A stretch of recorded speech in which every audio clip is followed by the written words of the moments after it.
Hola. Hello again, everybody. We promised to come back and give you a little bit of an update on the CGM that I've been wearing for 1 month. So here it is. I first want to start off by saying this is not medical advice. I'm not a doctor. This is just something that I did for myself, so I could find out how different foods that I eat and my exercise and my sleep affected my blood sugar. So I wanted to get that out of the way.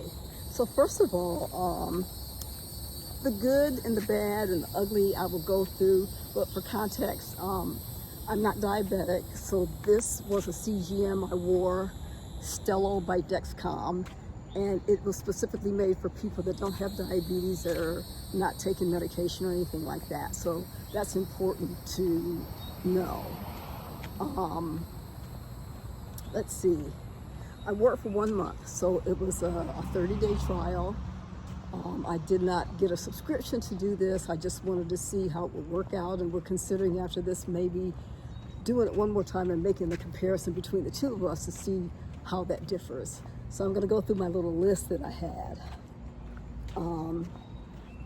The biggest observation that I had was when you eat a carbohydrate without having any kind of protein or fat with it, it goes straight, your blood sugar goes straight up. So Give an example of a protein and a fat that would be with a carbohydrate and one that is just all carbohydrates. so a slice of bread with jelly on it would be like, Total carbs. right.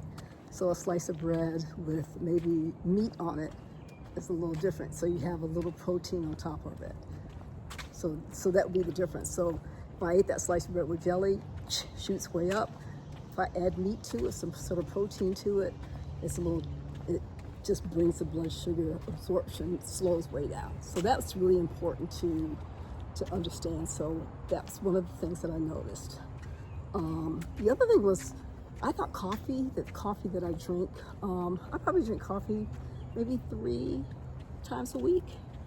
2 or 3 times 2 or a 3 week. times a week, anyhow. So I always have a coconut milk, and I do use sugar in my coffee because I don't like it without it. Sugar or maple syrup. And I was surprised that I think the fat in the coconut milk actually kind of balances out the blood sugar spike. So that was another thing that was really surprising to me, is that the coconut milk really seemed to be protecting my blood sugar from rising.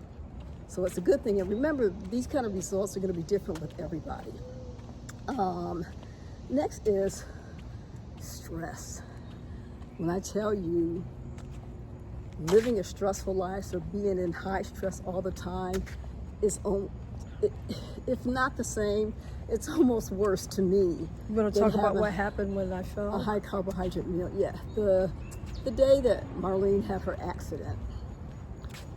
When I tell you, for 2 hours I didn't look at my monitor. We were sitting in the waiting room, and I finally looked at the monitor to see, where I was, and I was surprised that without a meal, that my blood sugar was literally at 190.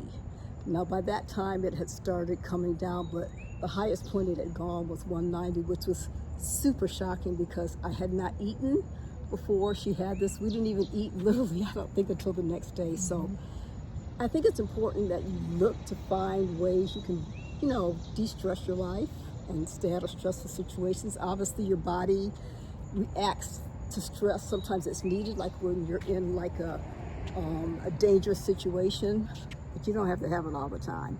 I mean, whether you go outside and walk, or you play an instrument, or you have some outlet, but just find it and get the stress out of your life, 100%. So yeah, that's a good one to think about.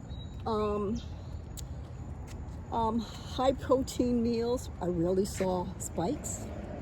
And even if you added a little bread to it, because about once every couple weeks I make homemade biscuits, and we're not sloppy with it. We don't eat it too often. But I was really surprised that as long as I had it with protein, I usually have what we eat, because I don't eat red meat, so we usually have like tofu, and it was actually a way to balance my blood sugar. So that was the other positive thing.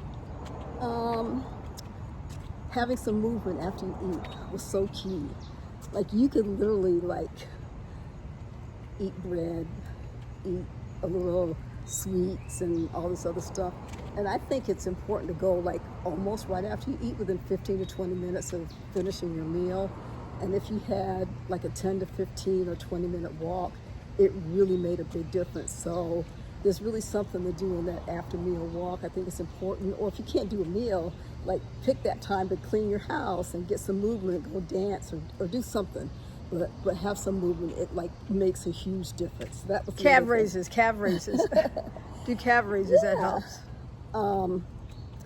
Now, those were positives, but one of the things that I wasn't really quite happy with is there are some times when my blood sugar dropped below where it should be. Like they suggest you stay between 140 and 70, and mine did drop below 70. And unfortunately, this model of the CGM doesn't measure your blood sugar after it drops to that level. So there were some times I was like, oh, it went to 70, but what was I really at? So I didn't really know.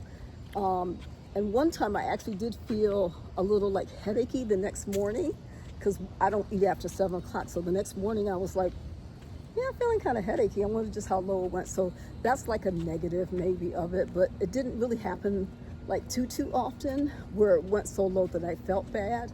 But I did see a few 70s, and I was wondering, like, if it's at 70, where is it really? So that's one thing to think about. Let's see. Oh, and then my last con is probably the sensor that I have is basically out. After this video, I'm going to take it off. They last about 15 days, so they give you 2 for the month. After 15 days, you change it, and my second sensor only lasted 12 days, so I had 3 more days on it. So that's a little bit of a con, but it still was enough to give me a sense of how my body works with certain types of foods. So you have to consider that. But I think all in all, for the price, now it was $99.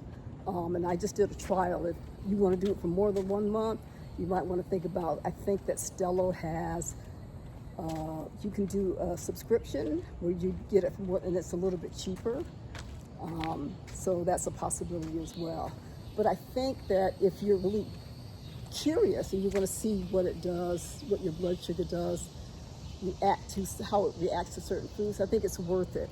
So just pay the money and see how it works.